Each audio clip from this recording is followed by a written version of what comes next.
नमस्कार दोस्तों, मैं हूं रामकिशन जोशी और स्वागत है आपका आज के इस लाइव प्रोग्राम में। सबसे पहले मैं मेरा इंट्रोडक्शन दे देता हूं। मेरा नाम रामकिशन जोशी है। आई एम हैबिट कोच और एक्चुअली ये एक प्रोग्राम का हिस्सा है जिसका नाम है वाइब्रेशन ऑफ विजडम। लोग अपनी ज़िंदगी के अलग अलग लाइफ अलग अलग एरिया में जीते हैं, जैसे हेल्थ, वेल्थ, रिलेशनशिप और कई और दूसरे भी एरियाज है जहाँ पे लोग अपनी लाइफ को जीते हैं। और कई लोग जो होते हैं जो अपनी लाइफ के जो सरकमस्टांसेस है उसके लिए किसी और एनर्जी को, किसी और को ब्लेम करते हैं। पर कुछ लोग ऐसे होते हैं जो अपनी लाइफ की रिस्पॉन्सिबिलिटीज खुद लेते हैं और जो भी एरियाज है, हेल्थ रिलेटेड एरियाज हो गया, वेल्थ का एरियाज हो गया या रिलेशनशिप का एरियाज हो गया, सेल्फ के साथ में खुद के रिलेशन कैसे है, फैमिली के साथ में अपने रिलेशन कैसे है, अपनी लव लाइफ के बारे में अपने रिलेशन कैसे है। बहुत सारे लोग अपने हिसाब से अपने लाइफ को अलग अलग एरिया में इम्प्रूव करते हैं, बट काफ़ी लोग इम्प्रूव करने में स्ट्रगल करते हैं। तो वहाँ पे रोल आता है लाइफ कोचेस का। लाइफ कोचेस आपको हेल्प करते हैं उन अलग अलग एरियाज को किस तरह से जितना जल्दी हो सके, या नॉर्मली अगर आप अपने खुद के हिसाब से आप उसको हील करना चाहते हो तो आपके पास नॉलेज और इन्फॉर्मेशन की एक शॉर्टेज होती है जिस वजह से आप अपने लाइफ के उस एरिया को जल्दी से हील नहीं कर सकते। बट इसमें रोल आता है लाइफ के कोचेस का। लाइफ कोच आपको हेल्प करते हैं उन एरिया में जल्द से जल्द ठीक करने के लिए। तो उसी तरह के वाइब्रेशन ऑफ विजडम प्रोग्राम का इंटेंशन है आप तक उन कोचेस को इंट्रोड्यूस करवाना जो लोगों की हेल्प कर रहे हैं, और किस तरह से हेल्प की जाती है उसके बारे में हम जानेंगे। आज की हमारी गेस्ट है यहाँ पे मनी जैन, जो एक एनएलपी एक्सपर्ट है, ऑथर है, लाइफ कोच है, और फिलहाल वो कॉरपोरेट के अंदर जो लोग हैं जिनकी हेल्प कर रहे हैं, जो वर्क लाइफ बैलेंस को मैनेज करना चाहते हैं, स्ट्रेस को मैनेज करना चाहते हैं। तो मैं इनवाइट करना चाहूँगा मनी जैन को यहाँ पर, और आज की हमारी गेस्ट जिनसे हम बात करने वाले हैं एनएलपी के बारे में, लाइफ के अलग अलग एरियाज के बारे में, स्ट्रेस मैनेजमेंट के बारे में, ताकि और हम जानेंगे लाइफ के अंदर अगर स्ट्रेस है तो उसको कैसे मैनेज करना है, ट्रिप और ट्रिक के बारे में। सो हम इनवाइट करते हैं।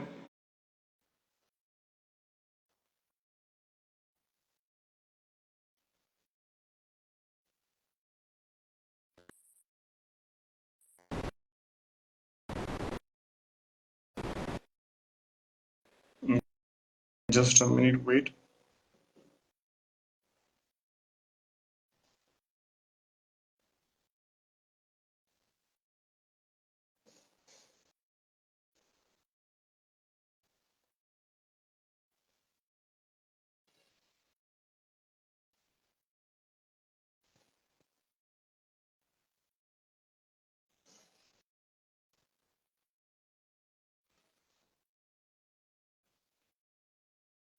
मनी जैन, आप रिक्वेस्ट एक्सेप्ट करिए।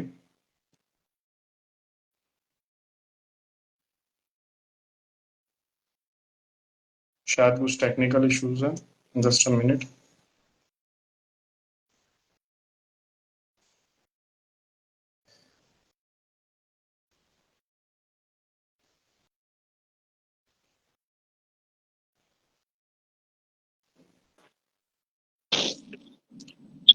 Okay, welcome finally. स्वागत है आपका वाइब्रेशन ऑफ विजडम का इस लाइव के शो में। काफी इंसाइटफुल होने वाला है हमारी ऑडियंस के लिए। Thank you, Ramakrishna. Thank you for having me here. And I'm glad to join your live session. Okay, thank you so much Mini ji. Mini ji, अब स्टार्ट करते हैं। सबसे पहले थैंक यू सो मच अपना बहुत ही कीमती टाइम देने के लिए और हमारे इस लाइव में आने के लिए। Thank you so much. You're most welcome. Pleasure is all mine. Okay, please share a little bit about yourself, where from you, your story, the journey, why you started all the things, why you choose the life coaching things, all about that. Sure, Ramakrishna. So, मैं एक बहुत ही average employee थी. I started my career in IT sector, and of course, the normal employee any company would have. मैं IT sector में थी, and somehow 2016 में मेरे साथ एक दोस्ती हुई. उसके बाद I thought कि I should balance life of an employee where no one really have no creative impact. Realization के साथ मैंने शुरू किया सेल्फ डिस्कवरी, जिसके अंदर what and that is when coach structure. मैं नेचुरल ट्रेनर थी, बट मैं प्रोफेशनल ट्रेन करती थी, लेकिन उसके बाद इस सब गया फिर started my journey, started learning, did a lot of certification, and when I did my certification, started implementing without looking on myself. So basically I became my own platform. फिर मैंने अपने वर्जन 2 क्रिएट किया अपनी transformation journey को देखकर people started noticing that she change good, so I could think that this needs to I need to create an impact. So what I am teaching the application and it's a lot of discussion. Okay. Yeah, thank you. This is much better. So I was saying कि when I went through that journey, तो मुझे लगा कि ये impact मुझे दूसरों को भी create करना है. This is a beautiful place to be. ये बहुत ही सुंदर निकल के आया है लाइफ जो मैं नहीं थी पहले, and it should cascade to others, and that is when I thought कि life coaching में मुझे जाना है, because मेरा passion वो धीरे धीरे बनने लग गया. धीरे धीरे मैं dive करती गई उसके अंदर और deeper, and then along with the job I started helping people organically. And when I started helping people organically, I got great results. So for me, I have had 100% success till date. मेरा कोई भी, मैंने जिस भी इंसान के साथ काम किया है, ट्रांसफॉर्मेशन दी है या कोई भी प्रॉब्लम सॉल्व की है, मेरे पास अभी तक कोई ऐसा नहीं आया कि कुछ फर्क नहीं पड़ा मैम आपके सिखाने के बाद, ऐसा कभी भी नहीं हुआ. सो आई गेस जब उसके बाद हुआ, देन आई रियलाइज के there is a higher power which is now calling me to do something big, and that is when I resigned a highly paying and highly thriving job to become a full-time life coach dedicated to create an impact. Okay, great. आपकी story काफी inspiring है. तो फिलहाल ये बताइए कि IT industry में जो फिलहाल स्ट्रेस का जो माहौल है वो किस तरह का माहौल है, मतलब किस तरह से लोग वहां पे काम करते हैं, स्ट्रेस उनकी लाइफ को कैसे इम्पैक्ट क्रिएट कर रहा है? Sure, Ramkishan. And as I answer this question, please help fix your video because I can't see you. So coming back to your question, IT field में मेरा पालन पोषण जन्म सब कुछ हुआ because I was just 22 when I got in, and I worked for more than 20 years after which I resigned. तो 20 साल वो जिंदगी देखी है मैंने, जब प्रोजेक्ट डिलीवरी या कोई भी डिलीवरेबल पे आप काम करते हो, एक बहुत ही टेंस माहौल होता है. इट्स लाइक पत्थर की लकीर. अगर आपने एक डिलीवरी का डेट दे दिया है क्लाइंट को, तो कुछ भी हो जाए, आप बीमार पड़ो या आपकी फैमिली में कोई इश्यू है या कुछ भी है, कम व्हाट में, you can not skip that delivery. वो आगे पोस्टपोन नहीं हो सकती, राइट? तो कुछ भी करके वो हमारे को डिलीवरी डेट्स मैनेज करनी पड़ती थी. उसके बाद आईटी में बहुत सी मेथोडोलॉजीज आ गई काम करने की. फॉर एग्जांपल एजाइल मेथोडोलॉजी जो आज भी चल रही है. अब एजाइल मेथोडोलॉजी में ना एक्चुअली देखा जाए तो एम्प्लॉइज की वाट लग जाती है, बिकॉज आप एक डिलीवरेबल पे काम कर रहे होते हो. फॉर एग्जांपल मैं एक प्रोजेक्ट गो लाइव पे काम कर रही हूँ, प्रोजेक्ट अभी गो लाइव होने में हफ्ता पड़ा है और उसका है, तो क्योंकि हफ्ते बाद गो लाइव हो जाएगा और शायद 1 महीने बाद इश्यूज कम हो जाएंगे, पैरेलली दूसरे प्रोजेक्ट की डिस्कशंस इनिशिएट हो जाती है. So it is a highly stressful environment, at least what I have been through, जो मैंने देखा है. It may not be for others, but what I have experience in these 20 years is के it's a lot of pressure and lot of expectation, and every shot has to be the best one. आपकी एक गलती and the whole program goes down. It is an escalation, और वो गलती acceptable नहीं होती है. और आप 10 काम अच्छा करो और एक काम खराब हो जाए तो वो एक काम खराब ज्यादा हाईलाइट हो जाता है. So that is the kind of pressure under which any IT employee will work. And then apart from that, सबसे जो खराब बात है, there are time zones, because we work for European clients, we work for ASPAC employees, clients, then we work for US or Canada employees. So there are multiple shifts and body's bio clock is always at risk. मुझे याद नहीं मैंने कभी 9 to 5 किया है इन 20 सालों में. It was always 11 to 8, 2 to 11, कई बार रात की ग्रेवयार्ड शिफ्ट भी की है, क्योंकि आप अक्रॉस टाइम जोन्स काम कर रहे हो. तो नेचुरली बॉडी के जो नेचुरल रिदम से आप बाहर काम कर रहे हो, चाहे वर्क प्रेशर है या नहीं है, वो अपने आप में आपकी बॉडी पे स्ट्रेस क्रिएट कर रहा है. So that's the kind of life I have seen in and out for the these 20 years. Okay okay, काफी ज्यादा स्ट्रेसफुल माहौल है, यानी मनी तो मिलता है बट पैसा तो मिलता है, बट कहने का मतलब है लाइफ सारी स्पॉइल हो जाती है. तो ये स्ट्रेस नॉर्मली एक वर्किंग प्रोफेशनल की लाइफ में, पर्सनल लाइफ में कैसे इम्पेक्ट क्रिएट करता है? क्या क्या प्रॉब्लम उसको सहन करनी पड़ती है? यानी कि जब तक जॉब पे रहता है तब तक चलो ठीक है, उसके पास स्ट्रेस ही है, बट घर पे आने के बावजूद भी वो स्ट्रेस रहता है, और वो लाइफ के अलग अलग एरियाज, हेल्थ हो गए, उसके रिलेशनशिप हो गए, किड्स के साथ में रिलेशन हो गए, तो बहुत जगह पे इम्पैक्ट क्रिएट करता है. तो वो किस तरह के इम्पैक्ट देखने को मिलते हैं? So it impacts every strata of your life, every pillar of your life. So first of all, अगर आपको stress, आप एक 24/7 stress में रहते हो, which is not conducive. So when I talk about stress are of two types: negative stress and a positive stress. Positive stress is good because that helps you to move forward. That makes you go getter. वो तो अच्छे stress है. आज जो हम जिस पे discussion कर रहे हैं वो नेगेटिव स्ट्रेस है, right, which is like overburden, work pressure बहुत है, या टाइट टाइमलाइंस है, या बैंडविड्थ चोक कर दी गई है आपकी काम करते करते. तो इसका कैस्केडिंग इम्पैक्ट आता है आपकी लाइफ की हर चीज पे. सबसे पहला इम्पैक्ट आएगा आपकी हेल्थ पे. Most of the employees you will see, you know, when we used to have sport events, कभी कोई स्पोर्ट इवेंट कंपनी कराती थी या कोई फन इवेंट्स होते हैं, not when they will ask for who will nominate, not many people will come forward. अगर मैं कहूँ कि मुझे 10 पुशअप्स करके दिखा दो, एक भी 2 बंदे भी नहीं सामने आएंगे कि let me do it voluntarily, because the health has taken a toll. Sitting job है, आप करते रहते हैं. First of all, health goes down, right?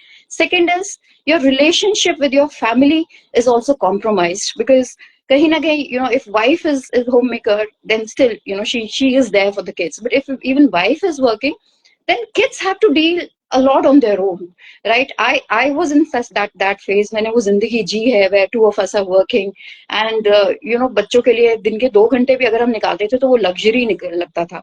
So that kind of things also happen. Relationships और फैमिली इवेंट्स भी लगता है कि किसी की एक शादी आ रही है तो सैटरडे संडे आए, बीच में मत आए, वेकेशन प्लान करनी है तो इस हिसाब से वो करनी है. So every single pillar is. बात करते हैं अगर हम पर्सनल ग्रोथ की, your personal growth is restricted to the amount of IT certifications you can have, and that's the sad story. अगर आप किसी भी टेक्नोलॉजी साइड में है, you will only study with respect to your upskilling, only with respect to that technology. But what about other things? क्या आपने अपने health पे इन्वेस्ट किया, राइट? क्या आपने हेल्थ की नॉलेज बढ़ाई, नहीं बढ़ाई? क्या आपने अपने ऊपर काम किया, अपने माइंडसेट पे काम किया, या अपनी हायर एनर्जीज पे काम किया? Many of our IT people or working professionals are not even knowing of these terms. जब मैं माइंडफुलनेस की बात करती हूँ, हाँ ये वर्ड सुना हुआ है, इंग्लिश का एक अच्छा वर्ड है, बोलते हैं, लेकिन और डीपर किसी को पता है? Not many know them. So that's the hard reality. But जैसे कि नॉर्मली आईटी एम्प्लॉयज होते हैं, जिस इन्वायरमेंट में काम करते करते अपने आप को ये कहीं ना कहीं ये मानने लगता है कि यार इस इंडस्ट्री में काम करना तो ये सारा पार्ट ऑफ लाइफ है, कॉमन है, वो इसके साथ जीना सीख जाते हैं, बट कहीं ना कहीं लाइफ के साथ में स्ट्रगल होता रहता है. तो मान के चलो कोई ऐसा बंदा है जो अपनी लाइफ को चेंज करना चाहता है, तो वो स्टार्ट कहाँ से करे ये इसकी जर्नी? मान के अपनी आपको लाइफ को चेंज करना, वर्क लाइफ को बैलेंस करना, ये स्टार्ट किस थॉट से होता है और किस तरह से स्टार्ट होता है? I'm glad, Ramkishan, that you asked this question. I'm so glad. So, start कैसे करें? सबसे पहले तो एक मिथ है कि if I have a job, और अगर मुझे काम करना है, then I have to accept stress as a part of life. ये एक बहुत बड़ा मिथ है जिसके साथ हमारे सारे वर्किंग प्रोफेशनल्स जीते हैं. Right? Now, why I say so, why I so authoritatively I say so is because मैंने खुद ये मिथ पे काम किया है, मैंने खुद ही अपना मिथ बस्ट किया है. When I left my job, I was not stressed. And I was not stressed for last 4-5 years. Why? Because I knew what to practice. Now, how to come out of this stress is practicing work-life balance. Now, this takes me to another point, which is called work-life balance. अभी बहुत से लोग मुझे मिलते हैं जो कहते हैं work-life balance is an oxymoron, which is true to an extent. Because work-life balance की कमान भी आपके हाथ में होती है. Your boss, your clients, they will always like you to work more because that's how they see you more. That's how you're visible more, right? They have their own reasons to make you work more. But for you, first of all, Have you created enough boundaries around you? Do you know how to say no assertively? Do you know your scope of work? Do you have the right connects that when you are in a problem, how to get it solved? ये तो work life balance पे बात होती है. बाकी बात करते हैं अगर हम स्ट्रेस ही कि अगर मुझे जॉब भी करना, देखो जॉब तो करना ही है, because at the end of the day we all want salary, we all want to make our lives easier when it comes to finances, have a good life, right? तो ऐसा तो नहीं कह सकते कि स्ट्रेस नहीं होगा. पॉजिटिव स्ट्रेस तो रहना भी चाहिए, because that takes you to your performance. But negative stress की बात करें तो I think mindfulness can become a great tool. It's a great tool to practice when it comes to handling stress. अब mindfulness क्या होता है?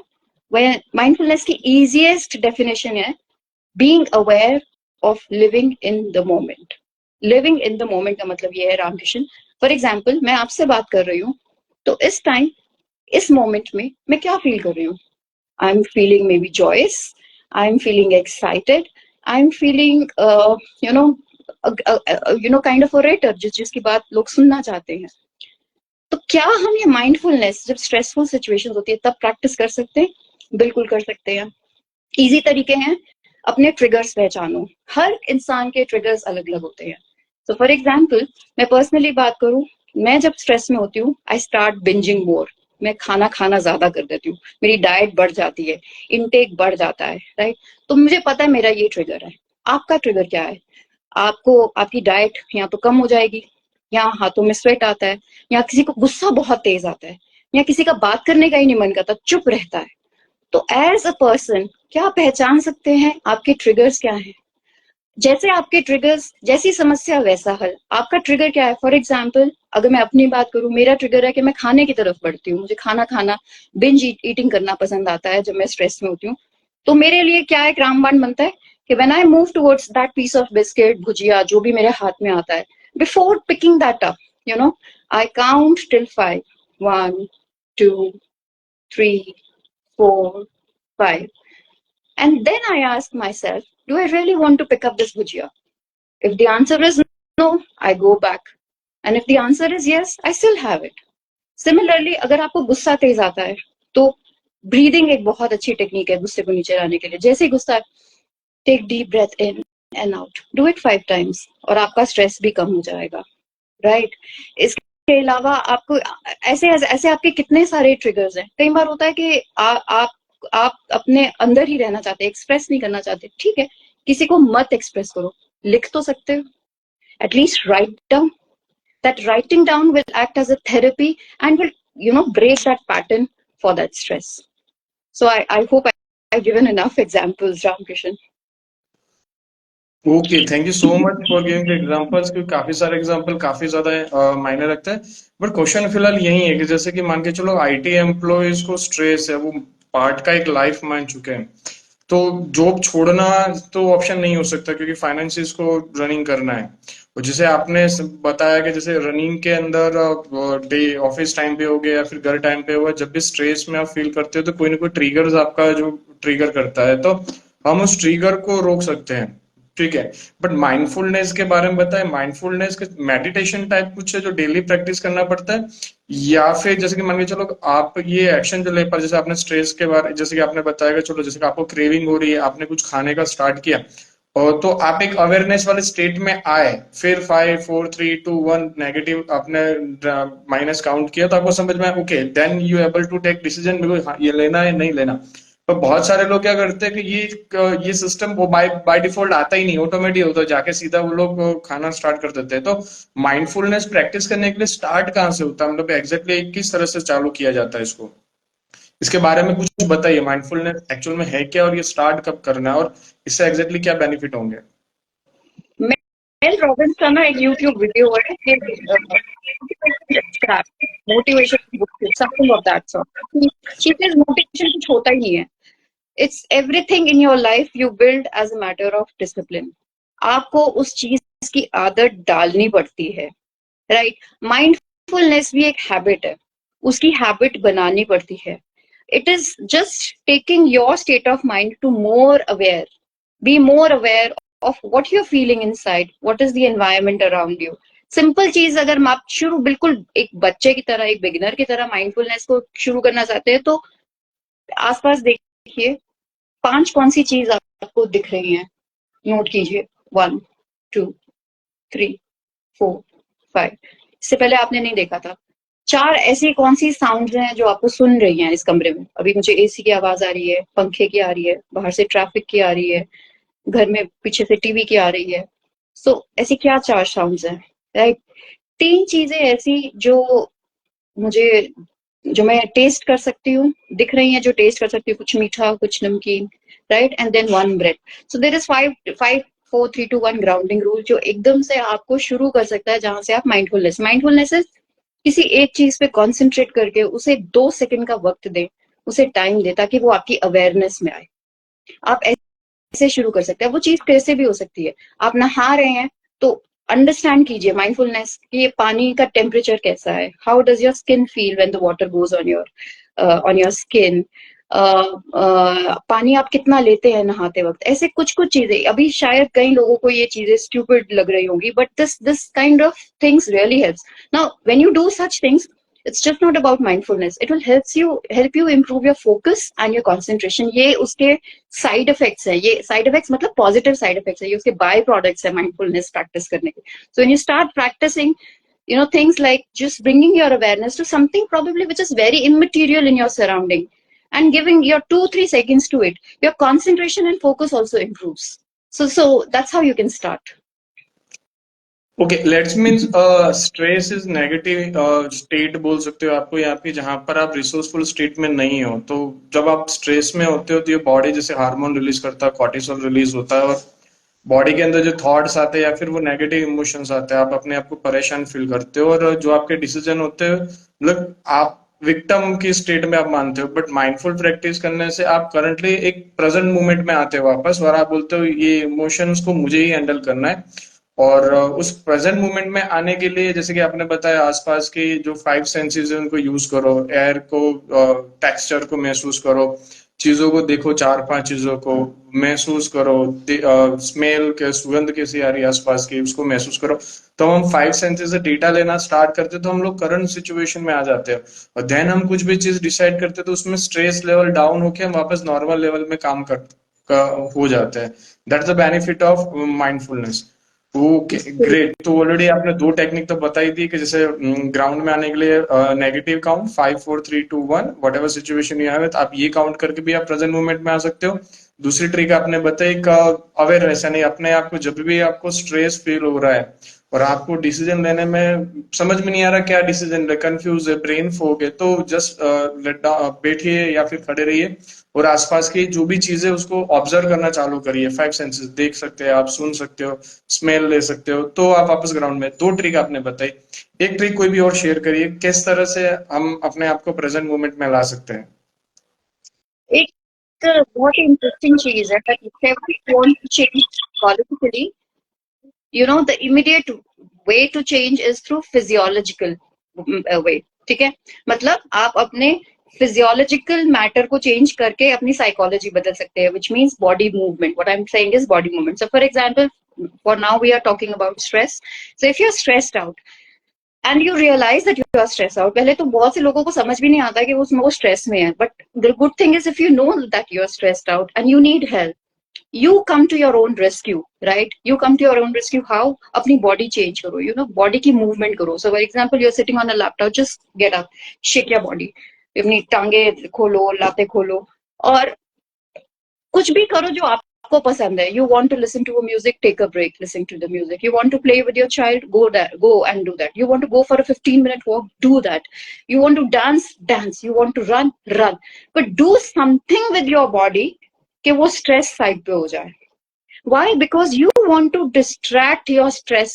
आपको उसको स्ट्रेस को भी तो डिस्ट्रैक्ट करना ना किसी और एक्टिविटी में.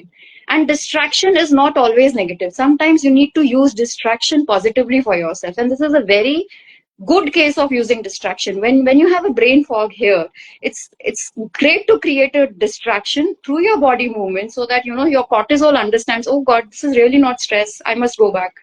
Something of that sort.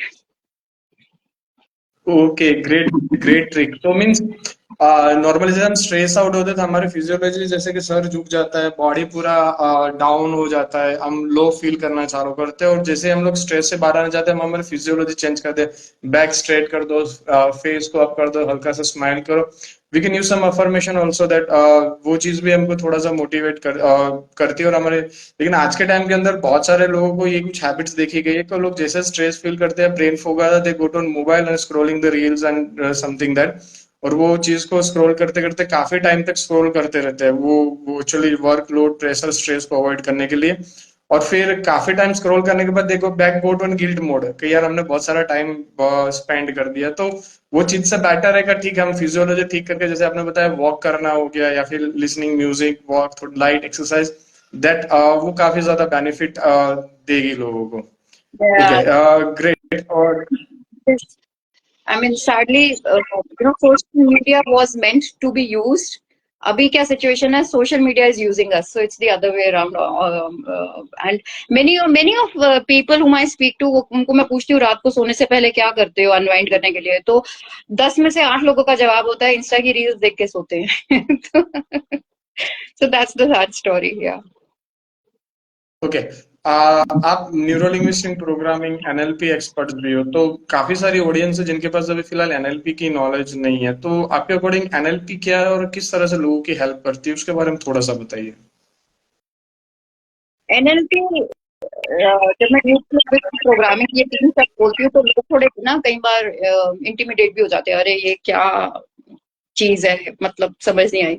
लेकिन इसे आसान भाषा में बोलूं तो सिर्फ ये एक स्यूडो साइंस है जिससे हम ब्रेन की रीवायरिंग कर सकते हैं, and this doesn't involve any medicine. The great thing about NLP is that इसमें कुछ मेडिसिनल नहीं होता है।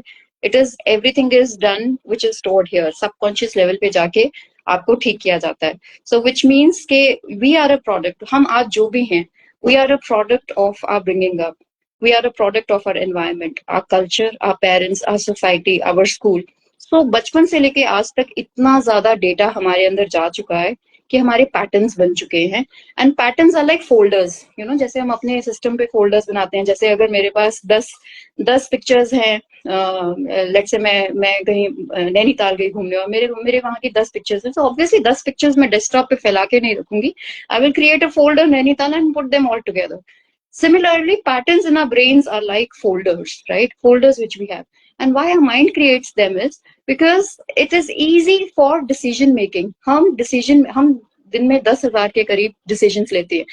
Even, automation पे जब हम ब्रश करते हैं, एंड मोस्ट ऑफ यू में नोटिस, हम ब्रश पहले इधर करते हैं।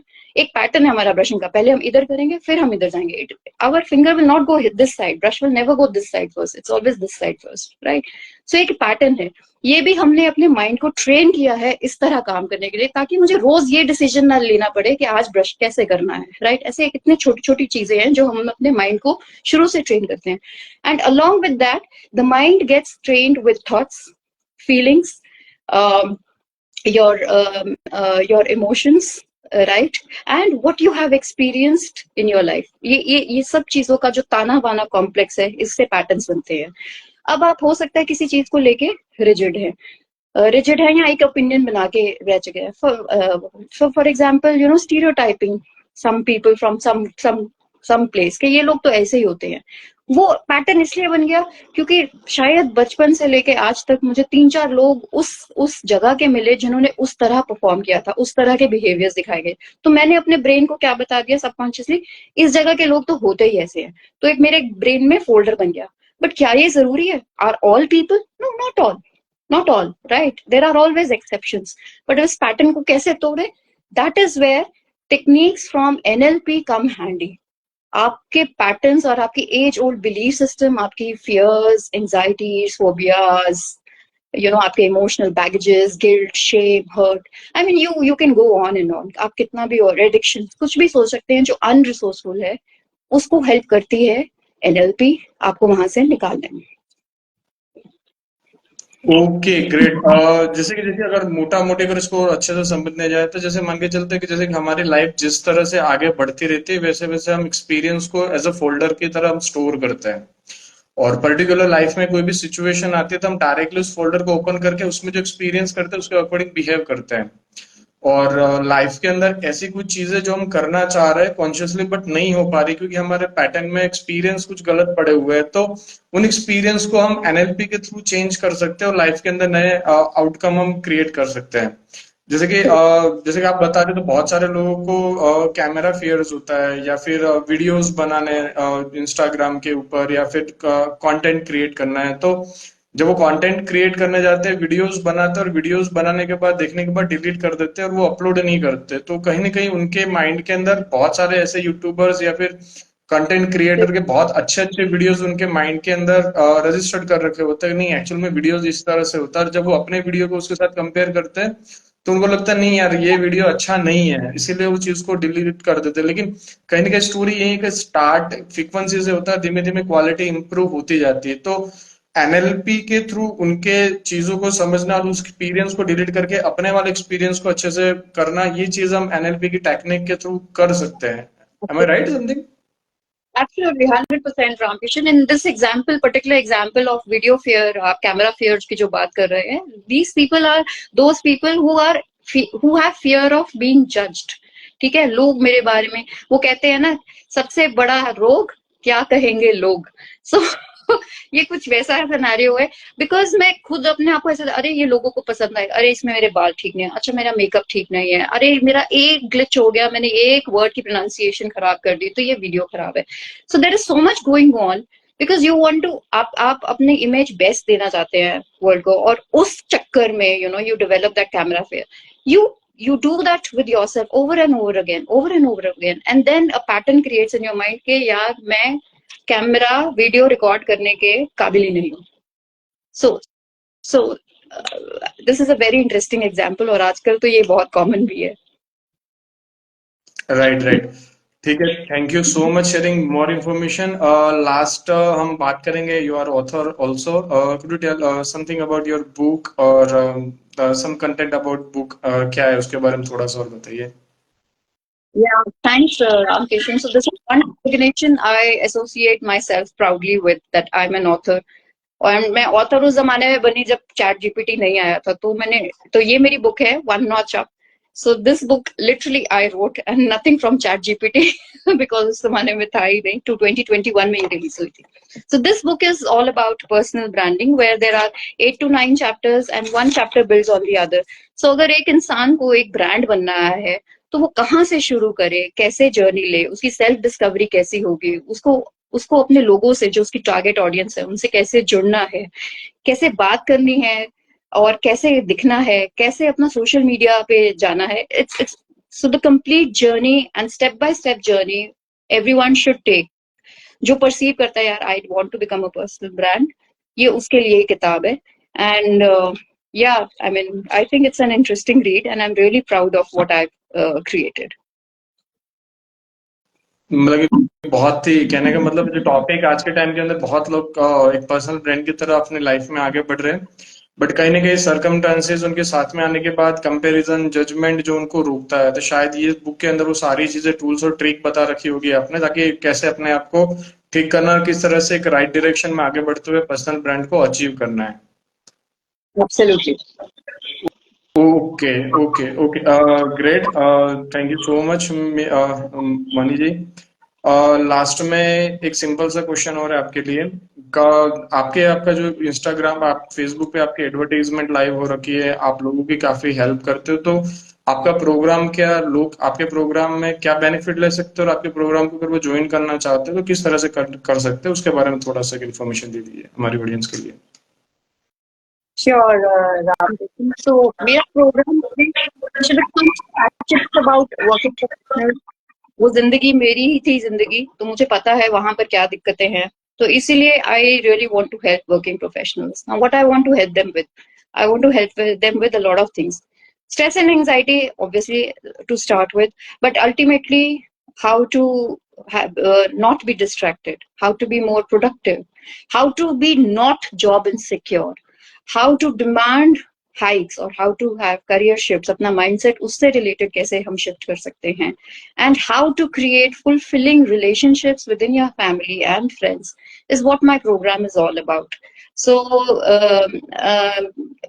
ये एक जर्नी है जो मैं एक वर्किंग प्रोफेशनल के साथ लेना चाहती हूँ. The program is for 3 months because कोई भी चेंज या ट्रांसफॉर्मेशन लाने में 90 days तो लगते ही हैं. एंड मेरा वेबसाइट है वन नॉच अप. ये जो मेरी किताब है इसी के नाम पे वेबसाइट है onenotchup.in. So people can visit my website and it has all the links to start with, and there from there they can join me. Okay Mani ji, thank you so much. आपने आपके काफी सारा टाइम आपने दिया है. Thank you so much for joining live. और आज के सेशन से काफी सारे इंसाइट्स मिले स्ट्रेस के बारे में, और जो लोग वर्किंग प्रोफेशनल है उनके लिए काफी स्पेशल होने वाला है. कब जो लोग अपनी लाइफ को स्ट्रेस को एक पार्ट बना के चल रहे थे, आज उनके लिए ये चीज जानने मिली कि हाँ वो उसको पार्ट ना रखते हुए उसको ठीक कर सकते हैं. प्लस माइंडफुलनेस के बारे में हम लोगों ने जाना, जहां पर आपने 3 से 4 अलग अलग टेक्निक्स भी शेयर करी, जहां पे हम अपने आप को स्ट्रेस यानी अनरिसोर्सफुल स्टेट से रिसोर्सफुल स्टेट में आ सकते हैं. प्लस आज पर्सनल ब्रांडिंग तक कैसे जाना है, उसके लिए जो रास्ता क्या जाता है, जो आपकी बुक के बारे में इंट्रोडक्शन करवाया, प्लस आपके प्रोग्राम के बारे में. Thank you so much money ji, आप आए यहाँ पर, हमारी ऑडियंस को इन्फॉर्मेशन दी, नॉलेज दिया. So thank you, thank you, thank you so much. My pleasure, Ramkishan. I hope the session was valued for everyone who joined. Thank you so much. Okay Mani ji, bye bye. Bye.